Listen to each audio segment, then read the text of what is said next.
Well,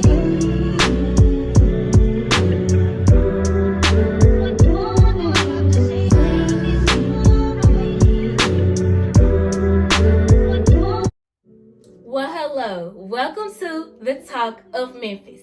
My name is Alaska Humphrey, and I am your host of today's Memphis News. Today, we will be discussing the rising costs of Memphis healthcare. But wait, before we do so, we must recap on the history and, of course, some important key terms. So let's get right into it.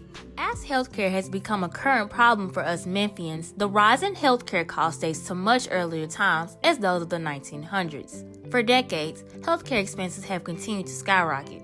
During the 1900s, the International Public Management Association for Human Resources reported an increase in healthcare costs from 11 to 20%.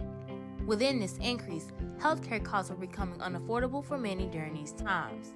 Eventually, a quick solution was needed to put a stop to this increase. By the year of 1965, Medicare and Medicaid programs were created, making comprehensive healthcare available to millions of Americans.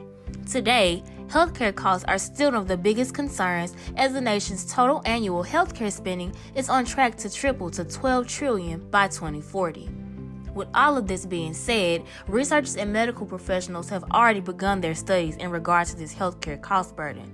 Many studies have highlighted many specific key terminology important to understanding healthcare and its supporting costs. These terminology include Medicare and Medicaid, and of course insurance premiums and deductibles. With all of that being said, healthcare costs are creating financial burdens on our local residents, and Memphis healthcare systems must do something about this. So, what should they do? Well, that's a great question. Let's take a look at what is currently being done and what should still be ensured. Every day, more health issues are slowly arising. Healthcare is vital to maintaining the health and well-being of our communities. With healthcare expenses drastically increasing every year, it's become so difficult for Memphians to maintain access to quality care with the current subsidies and financial assistance programs. To overcome facing the struggles of accessibility, affordability, and meeting the needs of our households, we should simply just implement cost-effective insurance plans and prioritize quality healthcare benefits. By taking such measures, we will then progress toward better healthcare outcomes. So considering that brief overview, there are still several things that can be done to put a hold on the increasing cost of healthcare.